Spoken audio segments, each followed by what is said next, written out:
Assalamualaikum warahmatullahi wabarakatuh. Izin memperkenalkan diri, nama saya Muhammad Eko Fatur Rahman dengan NIM 2106184. Baik, saya di sini akan mempresentasikan pengenalan string menggunakan algoritma CEK. Nah, dalam algoritma CEK ini, pengertiannya adalah algoritma parsing dan keanggotaan atau membership untuk tata bahasa bebas konteks. Algoritma ini ditemukan oleh John Chalk, Daniel Younger, dan Tadao Kasami. Nah, syarat menggunakan algoritma ini adalah harus sudah dalam bentuk Chomsky Normal Form atau yang sering disingkat CNF. Nah, fungsi algoritma ini adalah untuk mengenali apakah suatu string dapat diperoleh dari suatu tata bahasa. Nah, di sini ada algoritmanya ya. N itu untuk panjang untai yang akan diperiksa ya.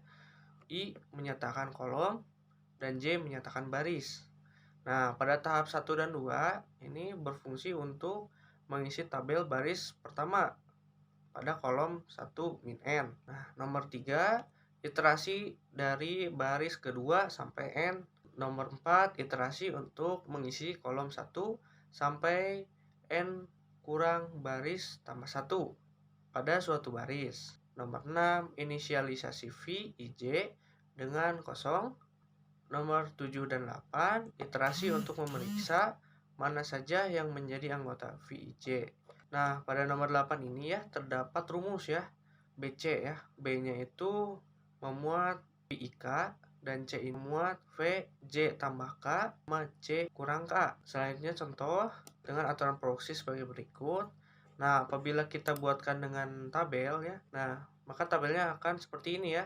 Nah, tabelnya tidak semuanya terpakai. Setiap baris bertambah, kolomnya berkurang 1. Nah, sekarang kita akan mengisi baris pertama ya.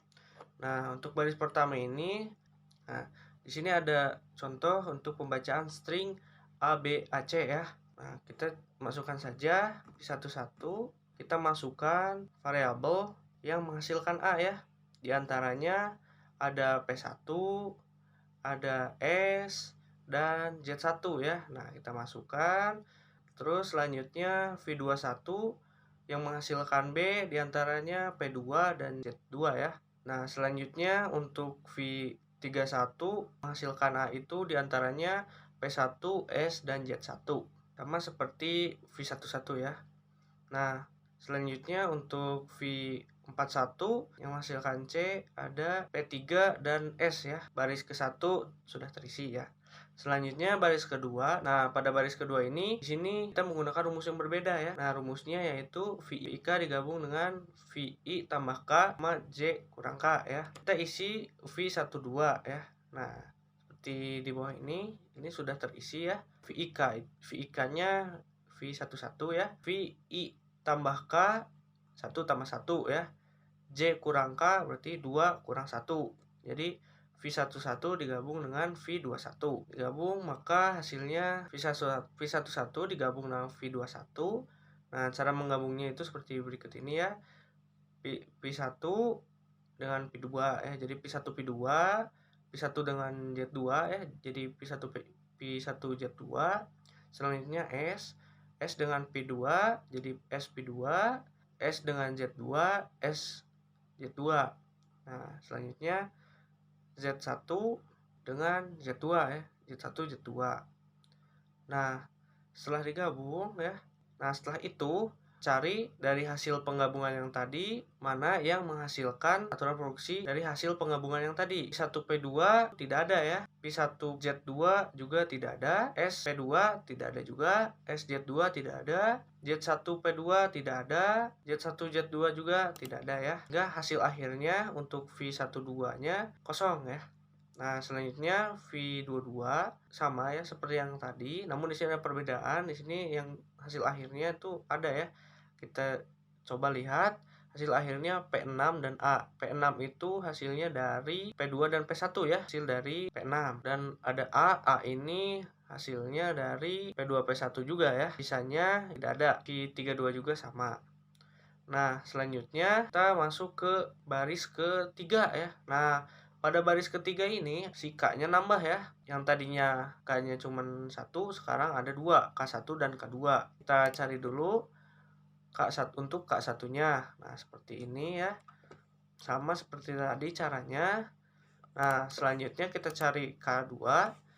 Nah, setelah diketahui hasil dari K2, kita gabungkan ya dari hasil dari K1 dan K2. Untuk V13 ini dua-duanya kosong, sehingga hasil akhirnya kosong. Nah, untuk V23 ini hasil akhirnya kosong dan P4 ya, digabung. Berarti P4 saja ya. Kita masukkan P4 saja ke tabel. Nah, seperti ini. Nah, selanjutnya untuk baris keempat, pada baris keempat ini berarti K-nya nambah juga ya. Jadi ada 3, K1, K2, K3. Nah, kita cari lagi seperti tadi. Setelah dicari, kita gabungkan ya.